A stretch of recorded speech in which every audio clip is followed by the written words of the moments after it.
ban ai quân tình kia từng có kia tình kia chui riêng đọc xong ai lộc quân tình kia làm chập chênh la ca xong chui đo lên đọc pi nè từng ai nè lục rụng xong mọi lúc la ca chui đo sai rương này đọc pi nè xong mọi ban chập chập bằng phật nè lục rụngលោកបលាឆ្លើយតបទៅនឹងអ្វីដែលជាសំណូមពររបស់បងប្អូនមានយោបល់អីខ្លះទេលោកគ្រូមានខ្ញុំឲ្យលោកណាដល់ឡើងប្តីខ្ញុំអ្នក12អ្នកទាំងអស់មកលោកគ្រូសូមឲ្យតែប្តីខ្ញុំមកបានរួចឆាប់ឆាប់មកឲ្យលោកសាលាការជួយឲ្យយុទ្ធរស់ខុសត្រូវឲ្យទាំងអស់មកឲ្យលោកសាលាការជួយចាត់ចែងជួយតែប្តីខ្ញុំខំខ្ញុំអុយហេតុអុយសូមឲ្យលោកសាលាការជួយដោះលែងប្តីខ្ញុំទាំងអស់គ្នាដល់អង្គអ្នកមកលោកគ្រូអរគុណបងហើយសង្ឃឹមថាអុយទេសូមឲ្យតែលោកសាលាការជួយដោះលែងបាទចប់ប៉ុណ្ណោះសង្ឃឹមថាសាររបស់បងរបស់មីងពូទាំងអស់ក៏ដូចជាទឹកភ្នែករបស់ប្រជាពលរដ្ឋទាំងអស់បានលឺបានដឹងដល់មន្ត្រីតុលាការមន្ត្រីដែលមានអំណាចទាំងអស់នោះហើយខ្ញុំក៏សូមជូនពរឲ្យបងទាំង12នាក់ដែលនៅក្នុងពន្ធនាគារបានរួចមានសេរីភាពឡើងវិញក្នុងពេលឆាប់ដែរបាទហើយជាថ្មីម្ដងទៀតបាទខ្ញុំដុល្លារដែលក៏បានទៅធ្វើសកម្មនៅសហរដ្ឋអាមេរិកកាលពីឆ្នាំទៅនេះហើយថ្ងៃនេះគឺជាថ្មីម្ដងទៀតគឺជាប្រជាពលរដ្ឋមួយក្រុមដែលទទួលរងគ្រោះដោយសារវិវាទដីធ្លី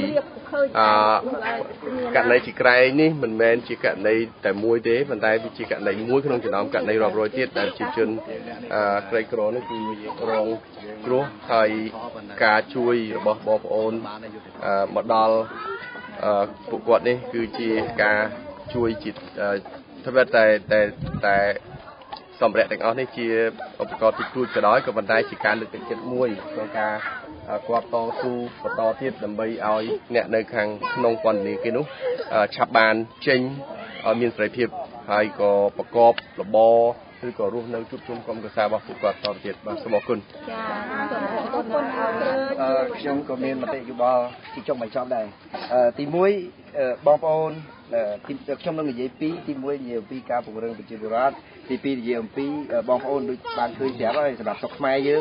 មិនមែនដូចគេថាទេស្រុកខ្មែរយើងគឺនៅវេទនារបៀបម៉េចដោយប្រជាពលរដ្ឋចឹងចង់អរគុណដល់បងប្អូននៅអានីសមុទ្រខ្លាំងមែនតើប៉ុន្តែសូម្បីតែយុទ្ធសាស្ត្រនៃការអរគុណហ្នឹងក៏ខ្វះយុទ្ធសាស្ត្រនៃការអរគុណដែរគាត់អត់ចេះមានតែទឹកចិត្តទេទឹកចិត្តចង់អរគុណខ្លាំងមែនតើពីព្រោះបើមិនខ្លាំងមិនបង្ហូរទឹកភ្នែកទេប៉ុន្តែ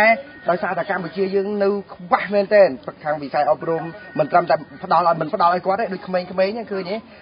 មានការលំបាកជាទីបំផុតនឹងតែមិនស្រួលនឹងមិនទាន់បានចូលសាលាចូលអីផងចង់ទៅរៀនដូចគេដែរចង់ចេះដូចគេដែរប៉ុន្តែធ្វើម៉េចសង្គមហ្នឹងវារបៀបហ្នឹងសង្គមហ្នឹងគឺឲ្យអវិជ្ជារបៀបហ្នឹងបាទមានការសោកស្ដាយហើយមិនត្រឹមតែប៉ុណ្ណោះទេយើងក៏លេចមើលមកវិញមិនត្រឹមតែធ្វើបាបមិនត្រឹមតែមិនជួយប្រជាពលរដ្ឋទេធ្វើបាបប្រជាពលរដ្ឋជាក់ស្ដែងដោយបញ្ហានៅស្រុកទីក្រែងខេត្តសៀមរាបអញ្ចឹងបាទរឿងអីដែលដីរបស់ប្រជាពលរដ្ឋរឿងអីដែលស្រូវរបស់ប្រជាពលរដ្ឋ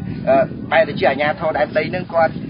គប់គិតជាមួយឈ្មួញឬក៏ខ្សែគប់ជាមួយឈ្មួញហ្នឹង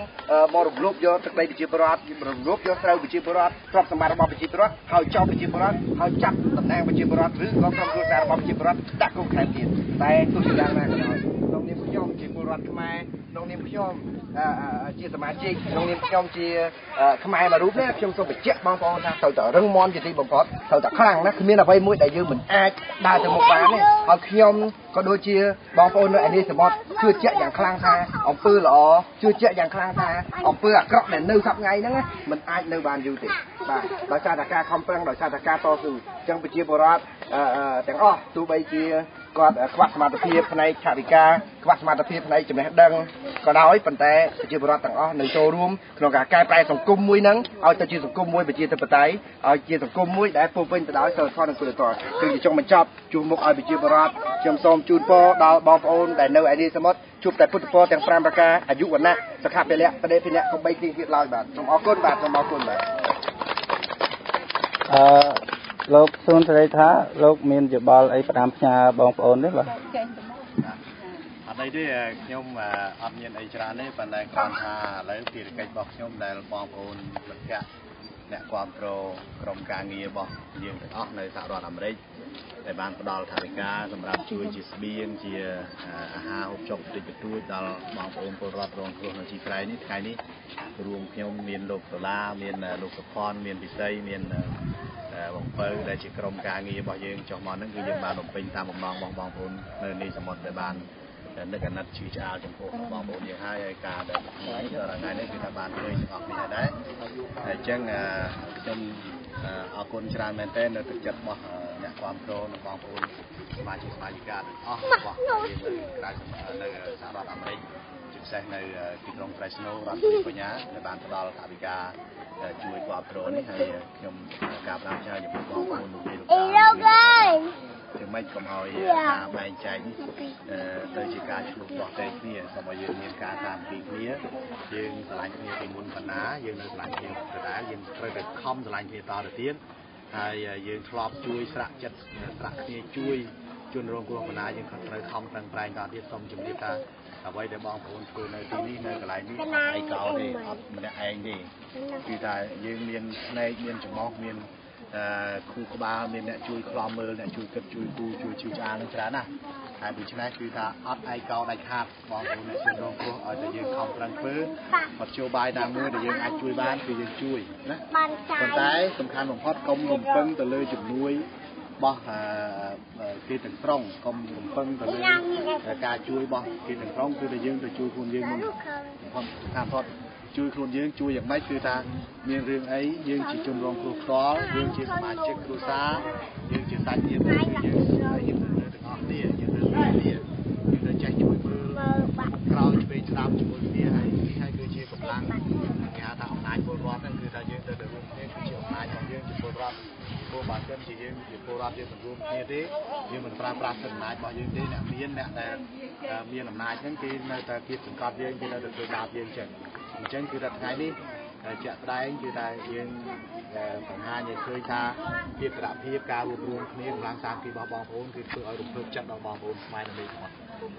នៅសហរដ្ឋអាមេរិកនៅទ្វីបបញ្ញានៅខេត្តស្នូលនេះក៏រំភើបចិត្តដែរក៏បានឮទៅតាមរយៈសារសម្លេងដែលកាលពីថ្ងៃមុនខ្ញុំទៅចូលរួមជាមួយបងប្អូននៅសាលាការណា